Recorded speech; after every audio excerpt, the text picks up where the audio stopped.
नमस्कार, विंध्य भारत में आपका स्वागत है। मैं आपके साथ अंशिता गुप्ता।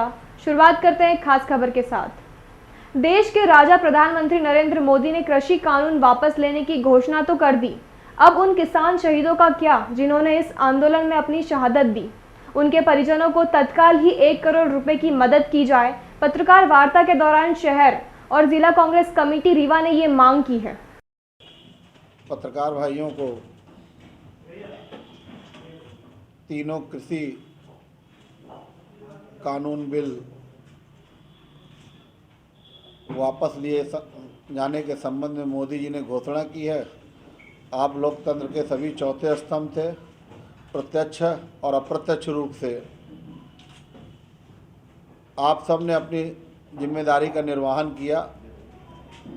गोदी मीडिया के मालिकान का दबाव भी था, लेकिन कहीं न कहीं जो पत्रकार बंधु लोकतंत्र में विश्वास रखते हैं, जो पत्रकार बंधु किसी के बंधुआ मजदूर नहीं हैं, उन पत्रकारों ने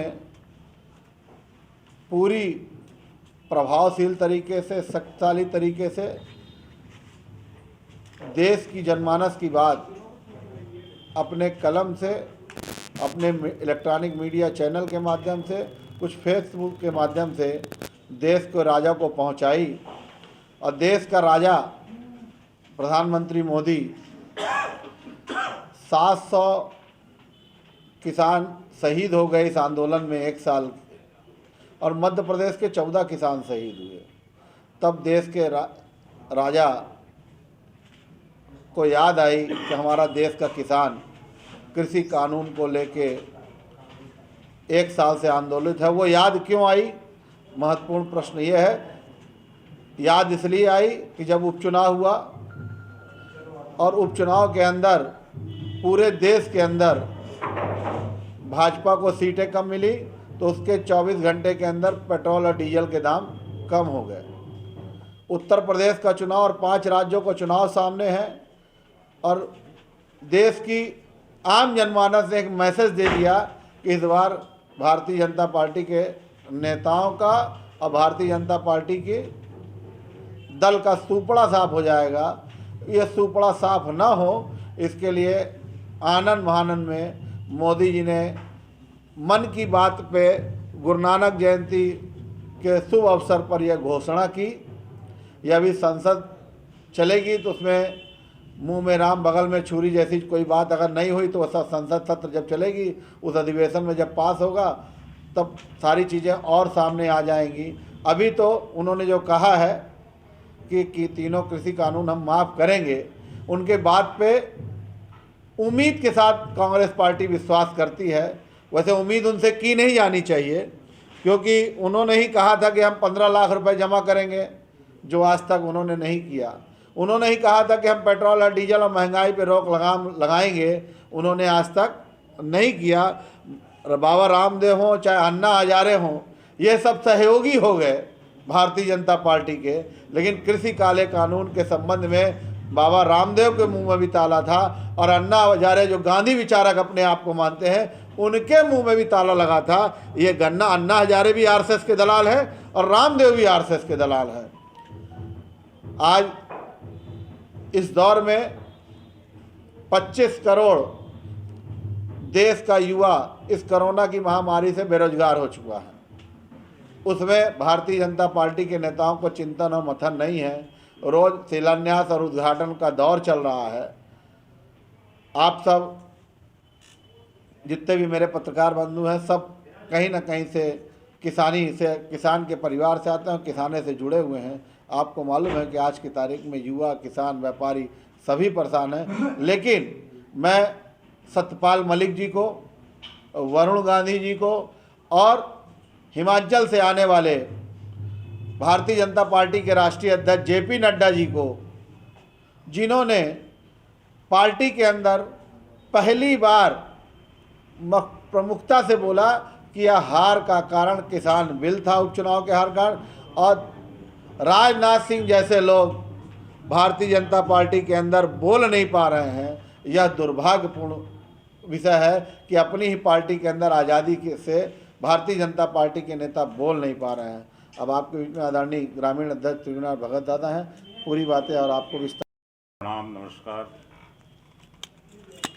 आप सबको भी इस बिल वापस होने में जो भी आपका सबका सहयोग रहा, आप सबको धन्यवाद। किसान के प्रदेश के सभी किसान संगठन, हमारे कांग्रेस के राहुल गांधी, सोनिया गांधी,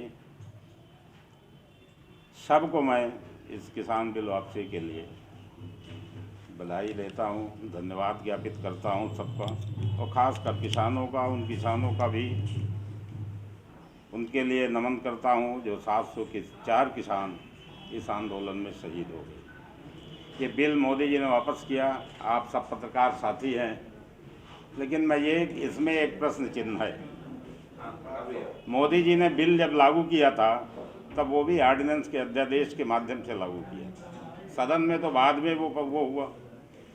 क्या मोदी जी कैबिनेट मीटिंग बुला के जब बिल वापस ही लेना था तो इसको भी अध्यादेश के माध्यम से वापस कर सकते थे? इस तरह के प्रधानमंत्री 7 साल में, जिनका 7 का है 8 साल, और देख लो 1 साल पहले भी देख लीजिए प्रचार में भी, जिनका झूठ बोलने का पूरा रिकॉर्ड रहा हो, प्रधानमंत्री जैसे पद की गरिमा को जिनने ख़त्म किया हो, उनसे कोई विश्वास नहीं किया जा सकता इनकी बातों की। चाहे 15 लाख से लेके आज तक इनकी जितनी भी घोषणाएं होती चली गई हों, चाहे जिस भी माध्यम में हो, चाहे किसान के लिए हो, चाहे बेरोजगारों के लिए हो, चाहे मजदूरों के लिए हो, चाहे नोटबंदी हो इनका, चाहे GST हो इनका, चाहे इनकी अपनी घोषणाएं हो चुनावों में। 7 साल में 16-17 प्रदेशों में उपचुनाव हुए, इन घोषणाओं का अंबार लगा दिया लोकसभा से लेकर विधानसभा तक में, और देख लीजिए कि वो 5%, 10% भी नहीं पा रही थी। पूरी देश की गरिमा इनने ख़त्म कर दी, पूरे हमारे जो जिन संस्थानों के नाम से देश जाना पहचाना जाता है उन्हें भी बेच। तो इस तरह के जो हमारे प्रधानमंत्री की जो करतूत है वो बहुत मुझे विश्वसनीय नहीं लगती। आप सब पत्रकार बंधु, सब लोग सब जानते हैं, लेकिन मेरा कहना ये है कि अगर इसके बाद भी उन्हें सद्बुद्धि आई है, मैं अपने किसान संगठन के लोगों को, अजोता भी किसान संगठन ने जो निर्णय लिया है, मैं उसके लिए भी उन्हें धन्यवाद देना चाहता हूं कि आपकी लड़ाई बंद नहीं होनी चाहिए। जब किसानों को, पूरा किसान है हम लोग सब लोग, लेकिन किसानों की स्थिति क्या है? क्या 6,000 रुपये उन किसानों को दे के साल भर में 500 रुपये, 16-17 रुपये अगर जोड़िए तो रोज़ होता है, उनमें उनका जीवन चल सकता है। इतनी बढ़ती हुई महंगाई, बढ़ती हुई बेरोजगारी, इस पर क्या किसान अपना जीवन जी सकता है? इसमें किसी को कोई आय नहीं। ये चुनाव अगर ना होता, अभी उपचुनाव ना होते, तो डीजल पेट्रोल के थोड़े से रेट घटते। डीजल का रेट घटने की कहानी इस तरह की है कि कोई व्यापारी चला राजा के पास अपनी रोटी का रेट बढ़ाने के लिए, 5 से 10 करने के लिए, राजा कहता है 30 रुपये कर दो।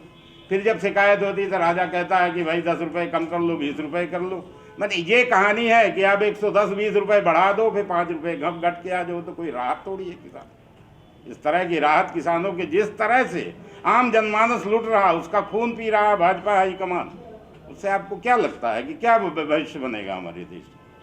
मैं मध्य प्रदेश के किसानों की बात करना चाहता हूँ। फिलहाल जो हम लोगों के सर पे गुजर रही, सब लोग यहाँ किसान से जुड़े हुए लोग बैठे हैं। शिवराज सिंह जी की तरफ पिछले सालों में आपको सबको ध्यान होगा कि धान खरीदी 25 अक्टूबर से चालू हो जाती थी।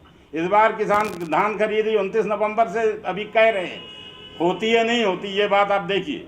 आज तारीख में किसान 1200-1300 रुपये कुंटल धान बेच रहा।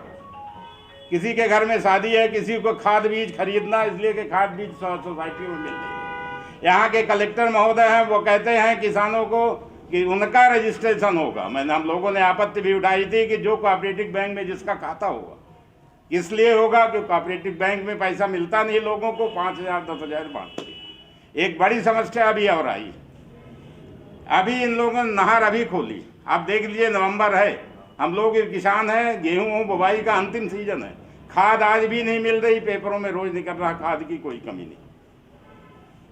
इसके साथ ही एक चीज़ और बड़ी महत्वपूर्ण, आप सबको मालूम है पत्रकार साथियों को, कि ये जिसका हम लोग किसान बिल में उदाहरण देते थे, अपने बनकुइया सर्किल में लगभग 10-15 गांव है, चाहे वो बैजनाथ हो, चाहे बेला हो सतना जिला का, चाहे हमारा भोलगढ़ हो, चाहे मध्यपुर हो, चाहे छिजवार हो, चाहे इधर से लेके जेरुका, तिगरा, जोंधी, दादर, मरहा, सबके किसानों के 12 नंबर का आपने JP और अल्ट्राटेक सीमेंट लिखा, और शासन प्रशासन की नौकरी कर रहा उन फैक्ट्रियों का।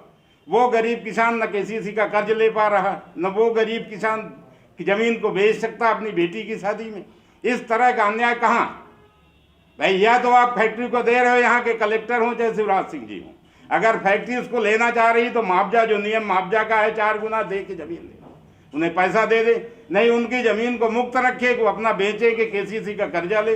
उन बेचारों का क्या गुनाह है कि न तो उन्हें कर्जा मिल रहा, न वो अपनी ज़मीन को बेच पा रहे हैं। इस तरह किसानों की भलमनसाहत, एक किसान पुत्र हैं हमारे मुख्यमंत्री जी।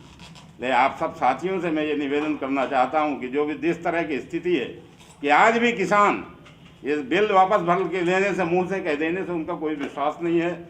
इसलिए अब ये देखना पड़ेगा कि वो बिल वापस लेते हैं कि नहीं लेते। लेकिन इसके बाद भी मैं सभी किसान संगठनों को, सभी साथियों को, अपने कांग्रेस की हाईकमान को, सबको धन्यवाद देना चाहता हूं, तथा उन शहीदों को जो 704 किसान शहीद हुए हैं, उन्हें सरकार को अगर सद्बुद्धि दिया जाए तो उन्हें मुआवजा देना चाहिए कि उनके आश्रित, भाई ये किसान संगठन कि हम लोग सब लोग या कि उनको क्या जवाब देंगे कि 704 लोग क्यों मर गए, उनके जो बारिश हैं उनका भरण पोषण कैसे होगा। आप सब साथियों को मैं नमस्कार, सादर प्रणाम, जय हिंद, जय भारत। फिलहाल आज की खबरों में इतना ही। बने रहिए हमारे चैनल के साथ। नमस्कार।